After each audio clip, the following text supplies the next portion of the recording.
That's my neighbor Joe. Hey, Joe. Hey, John. Joe's about to make a big mistake. Hey, Joe, think it might be a good idea to call 811 to have the utilities marked before you start digging? I'm not digging very deep. It's no big deal. No big deal.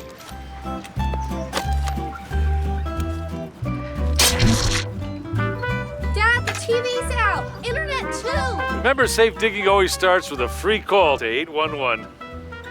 Oh, what a knucklehead.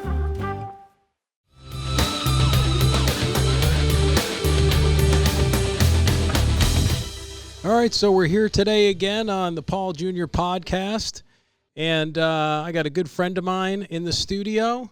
His name's Dan Matthews, and Dan does a pretty special thing that maybe some people wouldn't quite understand.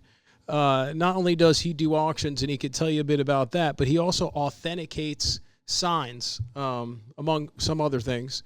And I've been friends with Dan for quite some time now, and I really feel like, you know, he's helped me out through the years. I have a decent sign collection. Matter of fact, one of the reasons he's here today is because he's authenticating some of my signs that I've collected through the years. And I think that it's important to have it done. I think what we're going to hear from Dan today is, you know, how important it is to know what it is that you're buying out there. There's a lot of not so great stuff. The sign business has really gone through the roof. It's the collectibles in the sign world have gone way up in value.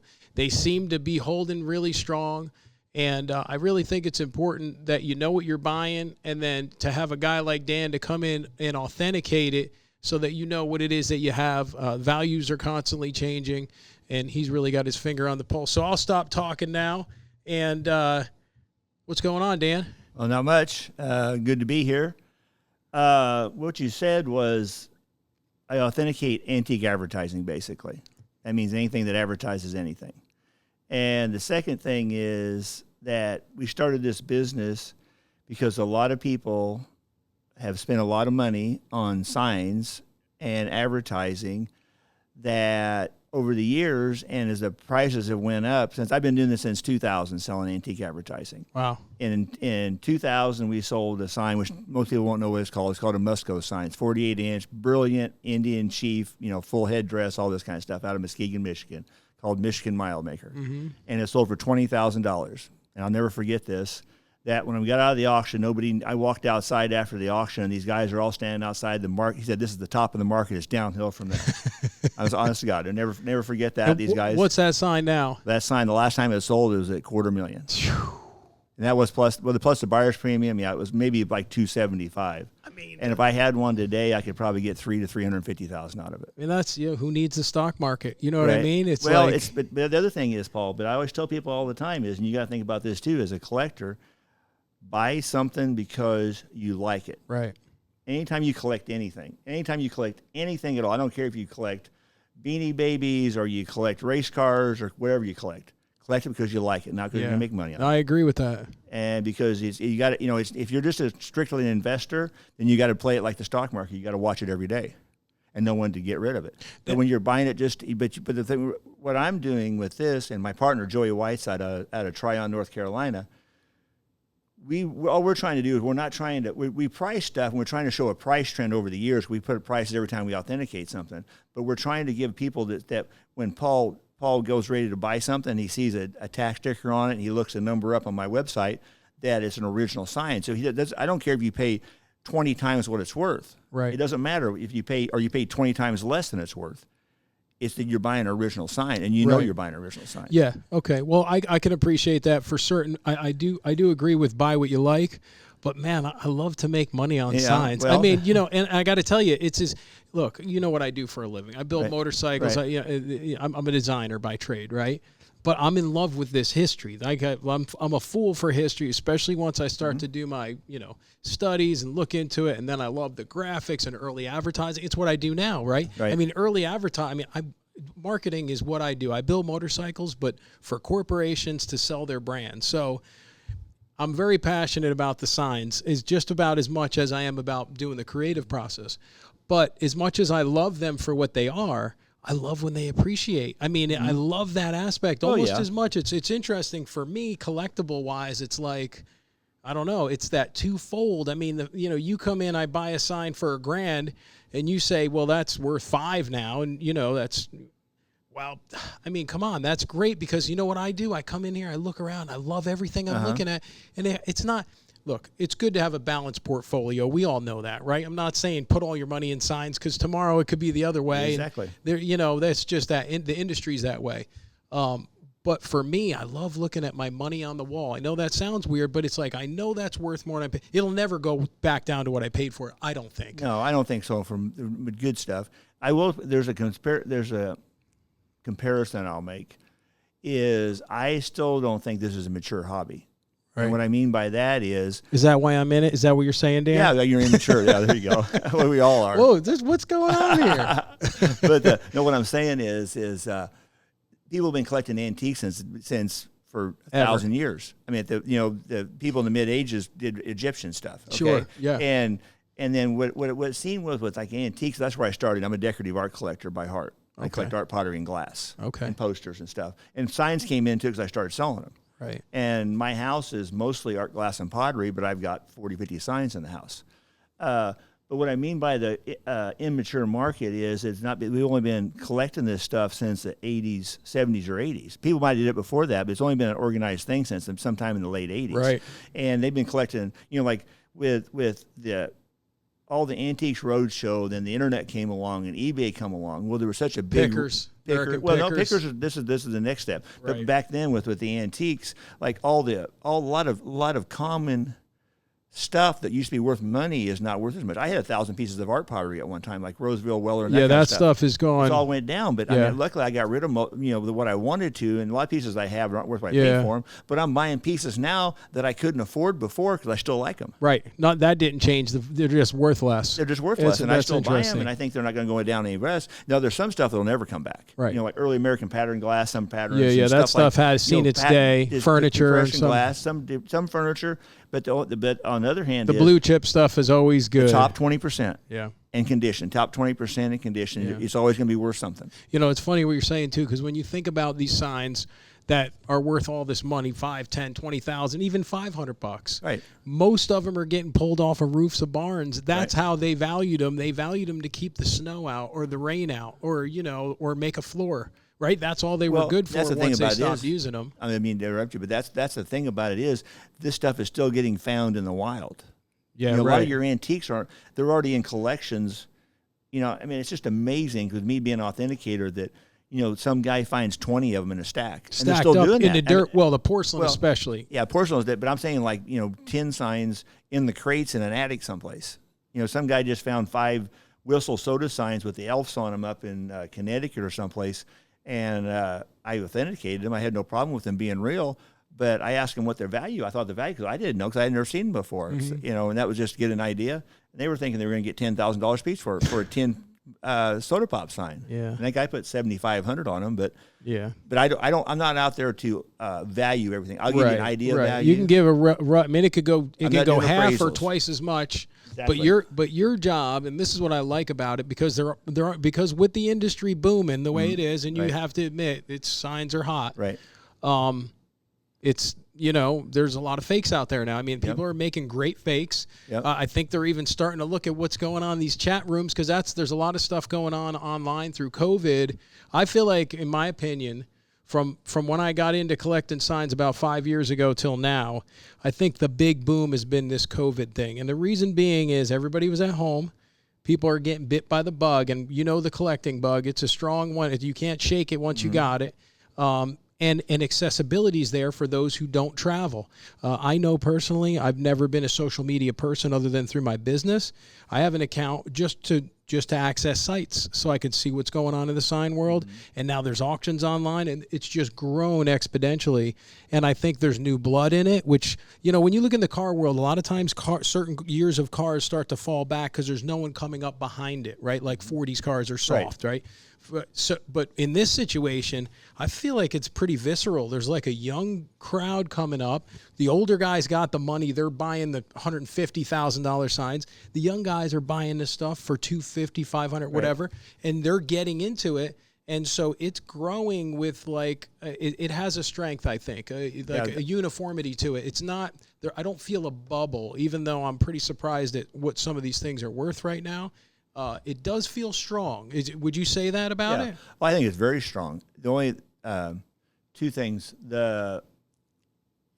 about the signs. The only thing I worry about with the sign market right now, the only problem I see is I have no problem whatever you pay for a sign in a 7.5 or 8. I rate things 1 to 10. Right. Or 9 3/4. Or 9 3/4 is the best I get. Anyway, so what I do is I'm worried about the people that are paying too much for a grade 5, 6, or 7. Let's talk about this real quick. 9 3/4. I knew that. I know you Yeah. said 10, but I knew this about you. So what's the 9 3/4? What you scale of 1 to 10 is the norm, right? 10 being the best. Yeah.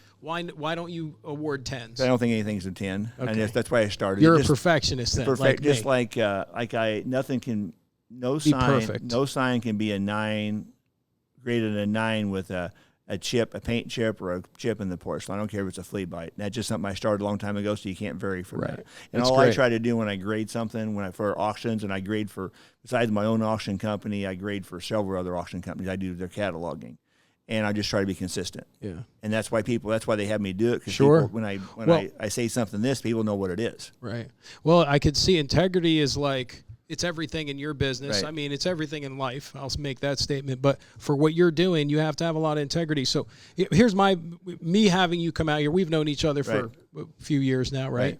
And we've talked about you coming out, and it worked out. And so you're doing some authentication here for me. And for me, and I'll just say this for the industry, I just feel like you're kind of like, you're the guy right now.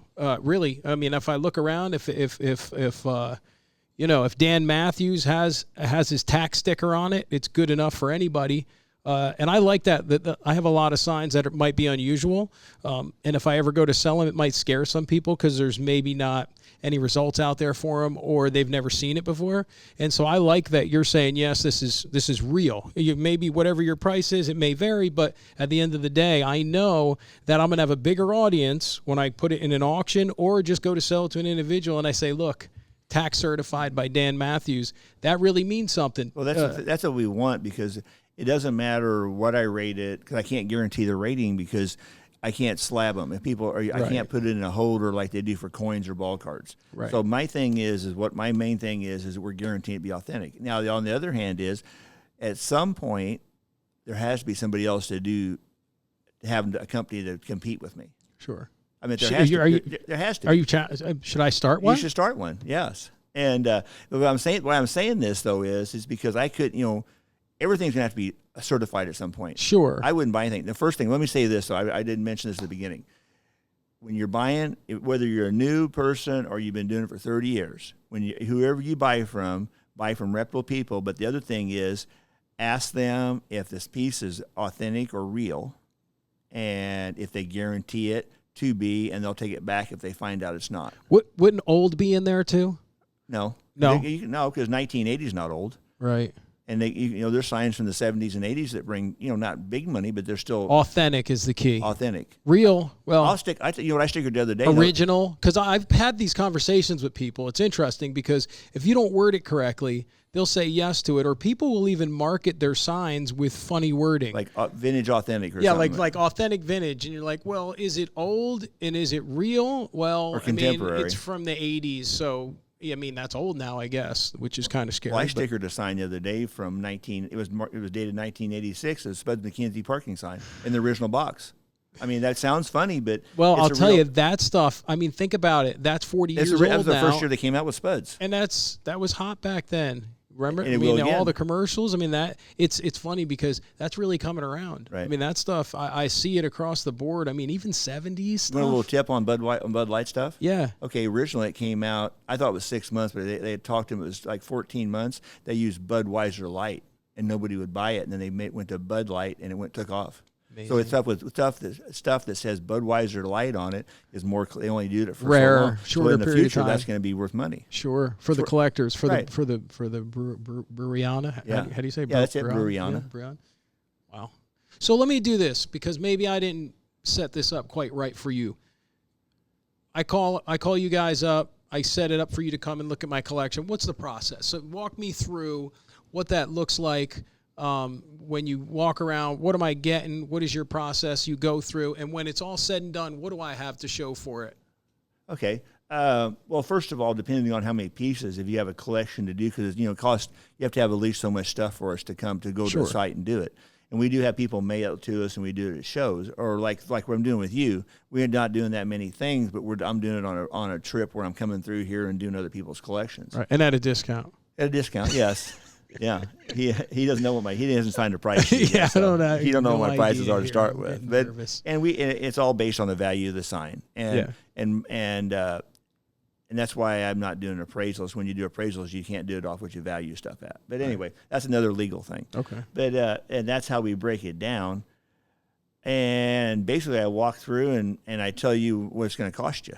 You know, because I mean, you know how much it's going to cost. We charge $35 up to $2,500 value, $50 up to $5,000, and 2% of the value over that. Mm-hmm. And it can be a lot of money. That, you know, if you're doing 200, 400 signs, it gets there quick. It gets there quick, but we give you a discount. But right. You know, you're getting in on this thing. Okay, the next step is though, what you can get for this is you're just paying the total fee. But then you can my website.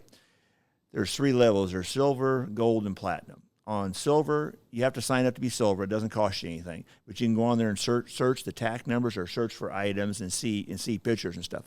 To be gold, you get more pictures and you get prices and sizes of the items. And for platinum, also let's take that back. With gold, you also can have consultation like 3 or 4 times a month. Okay. You know, calls or send pictures and stuff. Now on platinum, it costs you $800 a month right now, and you can have unlimited, stuff like that. But the big thing is after I tag your collection or authenticate your collection. And that means what? You put a tag on the back tag on it with a number. And then I take a picture of it and log it into my database, and that's on my website. Gotcha. And then when somebody goes in to buy, look at one of your signs, it comes up. But for the platinum person, you can have your whole collection on your phone or your thing because it's up online. It's under your name. So you just put your username in and your password, and you go list to my view, and you can see all your signs on your phone. Gotcha. And what people like about that is that if you got a number, like sign that you don't think is good, like a 7 grade or 8 grade, if you're at a show or something, you can pull that up on your phone and look at it and compare it. And if the sign you want to buy one to upgrade it or something. Right. Or that's how you know if you got one. Some people got so many signs, they forget what they have sometimes. I've had a lot of people where they'll buy a sign and they get home, they forgot they had it. Yeah.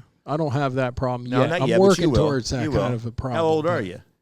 I'm 46. Okay, well, you got time. I got time. You got time. I've only been collecting 5 years now. Right. 41 about. I started when I moved into this showroom that we're in. That's when I kind of got bit by the bug around that time. For me, I started by collecting cars. Right. Right after the show ended, the first run of American Chopper ended 2012. And so I started thinking, maybe, went to a car show, saw a Buick and I liked it. So I went and bought a Buick, and the next thing you know, I got into Hudson's, and it just spiraled. And I had all these cars, and then, the cars take up tons of room. And so every time the batteries go bad, the gas goes bad. Don't even get me started. And the air and the tires, you got to change the air every season. It's crazy. And I probably had 10 cars at one time, and I had a bigger space then, and my whole shop was full of cars. Well, eventually I sold all them, and then when I moved into here, it's obviously a smaller space, and I said, I started getting into the signage and scratch the same itch without having to buy cars. I could buy signs and make the same kind of investment in history in a sense. And then you see what you're looking at here. I'm big on displaying signs. I like the way they look. I like putting them up there. Some people, I've seen people collect signs in their closet. They just stack them. They don't have no idea what they have. It's called an edge collector. Yeah. So you're going to see the edges. All you see is the edges of the sign. And that's fine too. Whatever floats your boat. But I like it because people come in my shop, they see my bikes, and then they get a different experience. And there's a lot of authenticity with these original signs and the different aesthetics and, the imagery is You've got big. everything here. You got anything from really old to modern. Yeah. Not just in signs, but your bikes or your advertising too. Yep. Yeah, I like that old and new. I like too. old originality. You see my bikes, they're original paint bikes, and then what I do mostly, with my bikes that people have seen me build on the show through the years. But yeah, it's good. So where do you think this thing's going? I know there's no crystal ball, but what's what is your thoughts about? Well, what you said about COVID, it's been ramping up, and like you said something about American Pickers, it helped. It's helped fuel it because people have a way to go. And okay, I've been talking about this a lot lately because we've been selling on my Matthews auctions. We've been selling ball cards, and I don't know anything about ball cards, but my partner does, and this other thing. So I see people buying 1980s, 1990s, 2000 brand new ball cards and paying. We sold a Michael Jordan rookie card for $50,000. It was graded a 9, and they sold as high as $750 or more. Well, that's fine, but I don't. To me, it's a beanie baby, right? Because it's new. I mean, it was. It does seem like any collectible market or area that's that volatile is a little scary to me. I don't feel that. This ain't that area though. No, this is more stable. You think like 1970 or 1980 before. There's some oils and signs 1980. I think it's about the cutoff date. Okay, but 70 is really the cutoff date, I think. But as long as the condition, I just think it may level off. It's did that several times. Okay, like through this whole hit. I started in 2000. And we had a pretty good run in the mid 2000s, and then 2008 hit.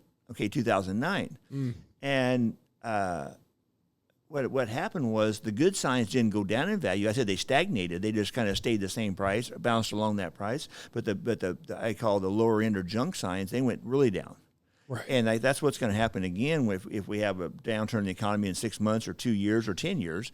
That's the same thing that's going to happen. Your good stuff's going to keep bouncing along right where it's at. It's been going up. I mean, in 2000 when I worked at Morphy auctions in 2014, 15.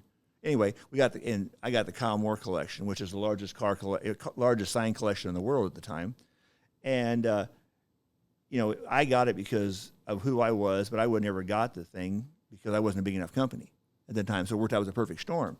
But the thing you were talking about, car collector, see, Kyle was a car collector originally.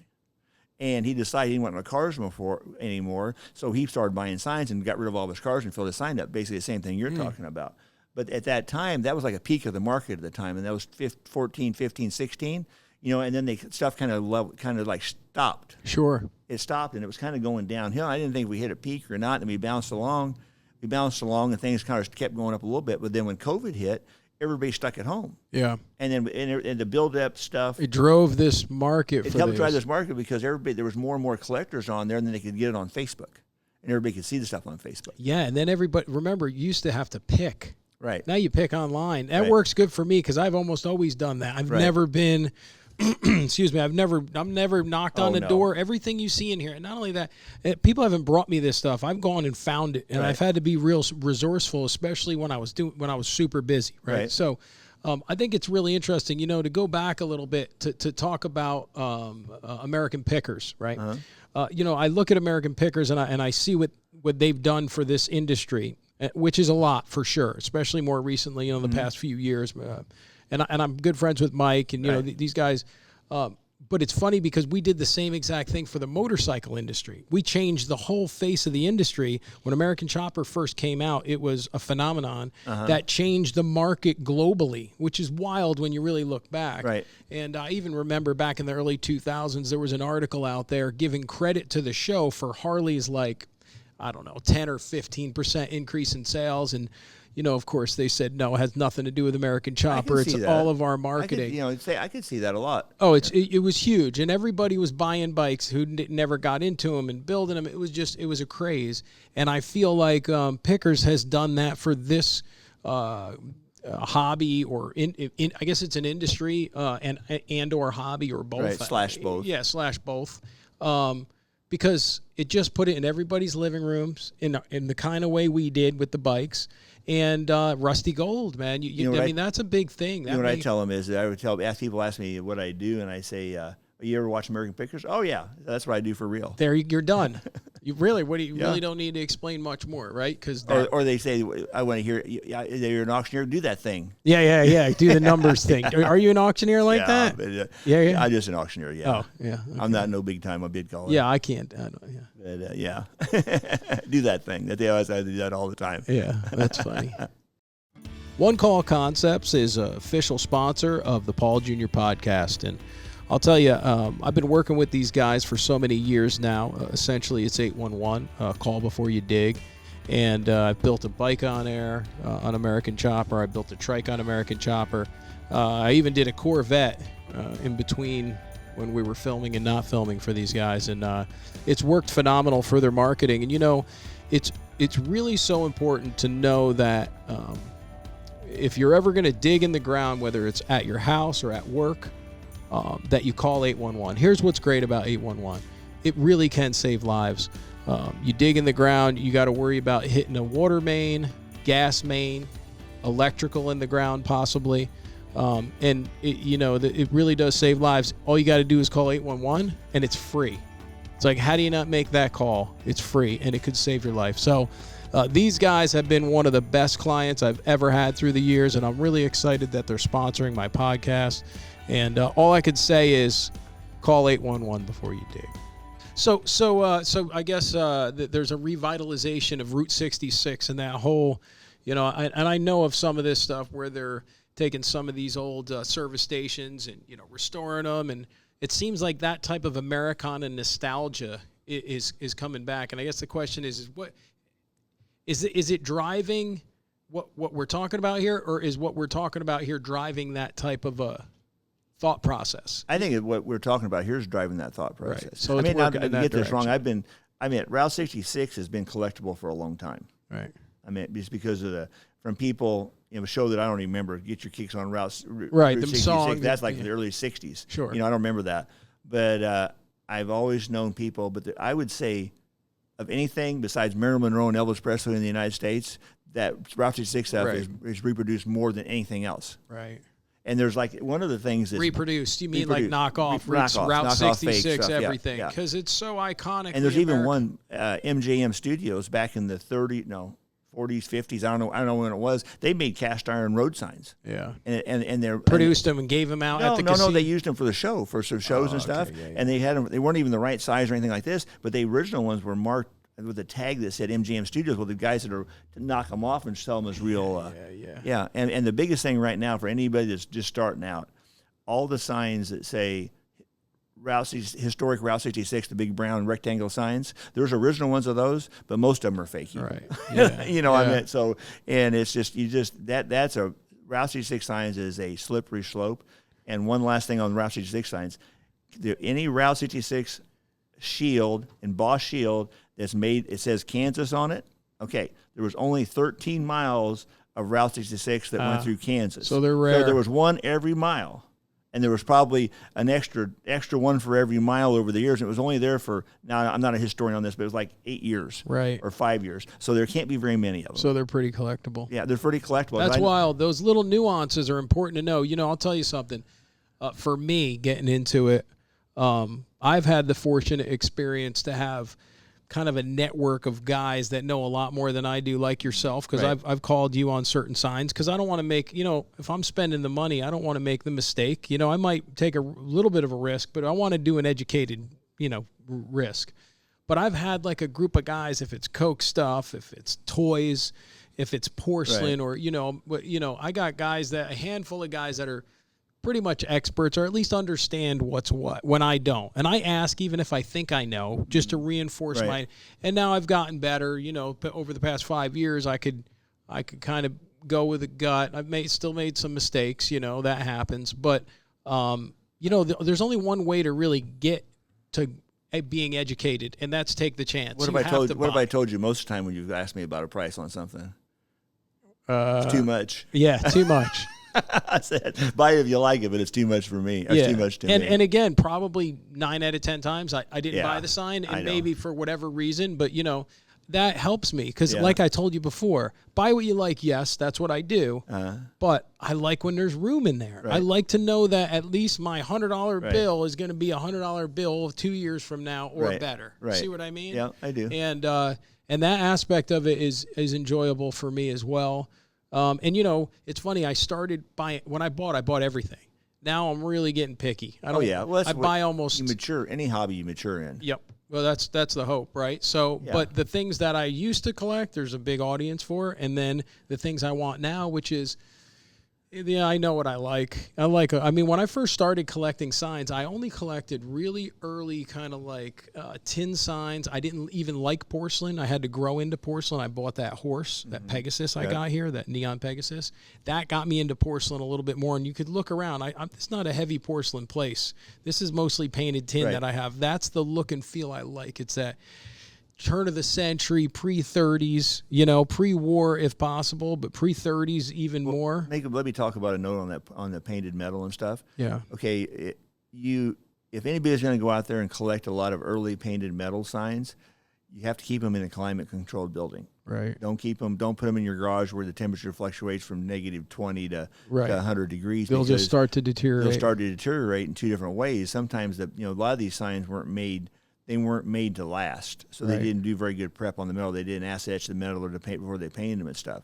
So just on that point, because Paul's got them here in a really nice facility and stuff like that, where they're not going to change. But I've seen a lot of them where they're, that's why people collect porcelain. Because unless you run over it with a bulldozer or you shoot it with a bullet, you're not going to hurt it as much. Once it's So, but that's just, I just want to give that tip to people. For the people that don't know, because we're talking the industry kind of lingo and we understand a little bit, but what is porcelain? Explain what porcelain is, what makes it different from paint, and why it's so valuable. Okay, porcelain is there's a couple different ways. They call it cloisonné or enameling. What you're doing is you're firing or fusing glass onto metal. Okay. And with a porcelain sign, the reason they're more valuable is you could print 2,000 painted signs and it wouldn't cost you anything. With a porcelain sign, every color there is on the sign is another run through the kiln where they fire it on. So if there's 7 layers, it went through the kiln 7 times. Right. And that's why the more colors there is, a lot of people they don't collect genres. They collect the more colors in a porcelain sign. Wow. Okay. And with the difference with a sign too is with porcelain is every layer is a different stenciling. So it's either sprayed on, like the older ones have shelving. Gotcha. We call it shelving, where you can feel the layers like a washboard. And the reason of that is because it's stenciled on and sprayed on like with a spray gun. And later on, after World War II, they started almost like silkscreen. This is a bad thing to say, but it's like silkscreening a T-shirt.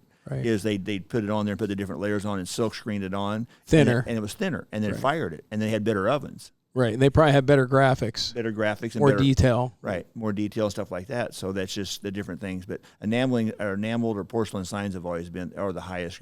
I shouldn't say the highest. That's not right either. It's whatever genre, because you can get 10 tire signs with great graphics. That are 20, worth 30, crazy money. Yeah. There's everything in different. It just doesn't matter. Just people's perception. How important is graphics on signs? I don't think signs or globes. Globes are gas pump globes, but I think that makes a big difference. Just the aesthetic is two things. It's got to say on a globe or a sign. It has to say gasoline, motor oil, or the soda sign or something like that. It just can't be graphics. And then the next thing is graphics. Whether it's there's not too many pretty women on signs. There is on banners, but let's say cars, Indians, or arrows or something that shows some kind of graphic or some kind of motion. Lions, right? Bears, Eagles. Early Indian having Texaco has running Indian on it, and stuff like that. Or the Indian motorcycle's got the laughing Indian or whatever. Right. Or Harley Davidson, the bar and shield. That's the logo. Right. That's what everybody looks for. Yep. That means a lot. And also the way is people need to think about that too. Is what era the sign's from is what look. I learned a lot from people like. I almost got burned on a plastic sign one time because I knew the sign looked right. It was an original box, blah, blah, all this kind of stuff. Well, somebody found a bunch of the original neon signs, plastic signs from the late 50s, 60s without any printing on them. They printed the logo on them. And I talked to a friend of mine, and it was the wrong age. It was like from the 20s or 30s Harley logo. And after he said that, it didn't match the time period. It was a Tiffy. I just know he's right. It's the wrong logo for the era. Yeah, it's great. That's a lot of stuff with reproduction science. It's not the right logo or the right image for that period. Right. It just doesn't fit the time period. And just like on Texaco. Yeah, it's like the tag on the back says 40s, but it's like a 20s logo. Yeah. The big thing like on Texaco signs or a lot of signs is R in a circle, registered. Right. Okay, they got away from that in early 60s, and they went to TM, trademark. Right, trademark, right. So if the sign's got trademark and it's dated this, it can't be right. Right. Those are the nuances. Right, that's what those are the kind of things you got to kind of be privy to well, in order to make you got to good learn decisions. That. Right. When you do authentications, Dan, you got to put that thing in your hands. Yes, I have to have it in my hands. Me and my partner's hands, or both of us together. It's like we work really well together because there's things he doesn't know and I do. And we just, and it works out great when we both do it together. And it seems like the only time we make mistakes. Now, we did 14 or 15,000 signs so far, and we made 5 mistakes. Yeah. And luckily they weren't bad That's pretty good. Yeah, I'm just, I don't know everything. Right. I'm just trying to do the best I'm trying to do the best for the whole hobby. I'm trying to have a business, but also I'm trying to make everybody's investment be worth at least Sure. what it is, Absolutely. and educate people. So real quick, getting back to it, where do you think this thing's going? You think it's going to keep getting? You think it's going to level off? I think it may slow down a little bit, but I think it's going to keep going because I still think it's a mature hobby. Right. Because I always told people that I was a blue collar auctioneer trying to bring it into a white collar world, Right. and that's where it's going. Right. You know, because like people I started out selling for 20 years ago were the people that started convenience stores, were buying all the, you know, they were jobbers or distributors, Right. and they'd bought, you know, that's when there was one in every town or 5 in every town. They started buying everybody out, and they started buying the warehouses, and that's they had these stockpiles of signs. I've had a lot of the auctions I did over the year were those kind of people that just were distributors that started collecting and just kept all the signs. Right. And now we're going to the point where I'm starting to sell for now is you're not a white collar person, but you're not in the oil industry. Right. So you're actually, you know, you're not white collar, but you're pretty close to it. So that you're an investor, which is a white collar person. Gotcha. And that's where it's coming from now. That's where my stuff is going to. You know, people coming from Yep. white collar going back to white collar. Sure. Interesting. Okay. Yeah. Well, good. So you saw my collection today. I mean, you authenticated pretty much half of it. Yeah. You're going to do the other half when we're done here. Yes. Any suggestions for me?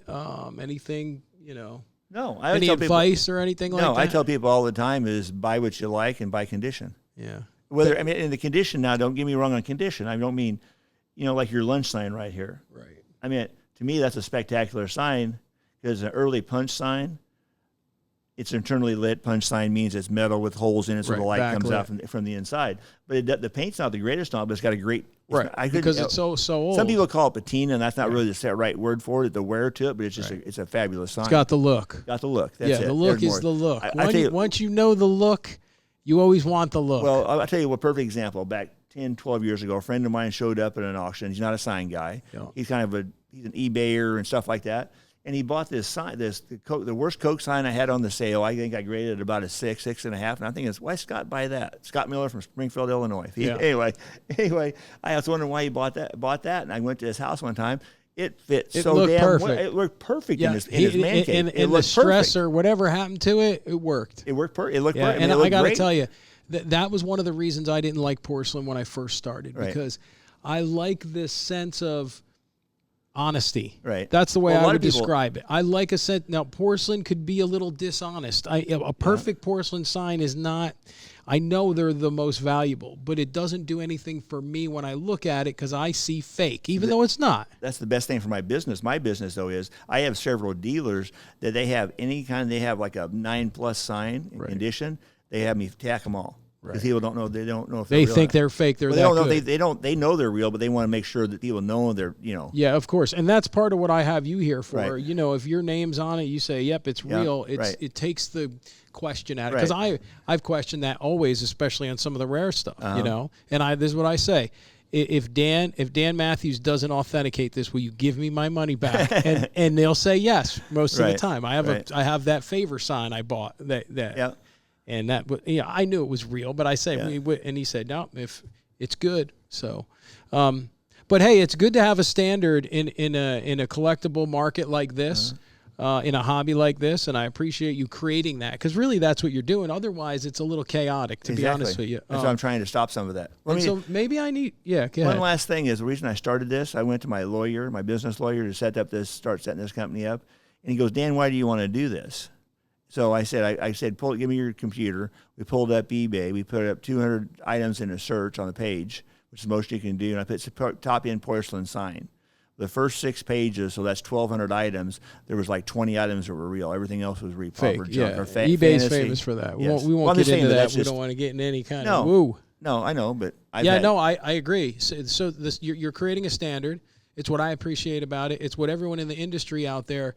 And the only reason I know so many people in the industry is because of social media, because of what's happened through COVID, and it's created this dynamic where you know people that you really don't know, and you know who the players are. Right. I've known you, but I see your name coming up, and I'll tell you, I watch these auctions, and this one's tax certified by Dan Matthews, and and I see how the bids go. So I just want to give you a lot of credit for that. I mean, look, I know it's a business. It's not a 501c3, but still in all, it's a good thing what you're doing, and I appreciate it. And I thought, man, this is something I need to get done to my collection. So I just want to let you know I appreciate you coming out. I appreciate your friendship and all your free advice for all these years. Oh, well, you'll pay for it sometime. Anyway, and then my new website's coming out. Okay. It's going to be a lot faster. And what is that? Give me that. It's MatthewsTac.com. That's MatthewsTac.com. Okay, MatthewsTac.com. All right, Dan, I appreciate it, buddy. All right. Thank you. Thank you.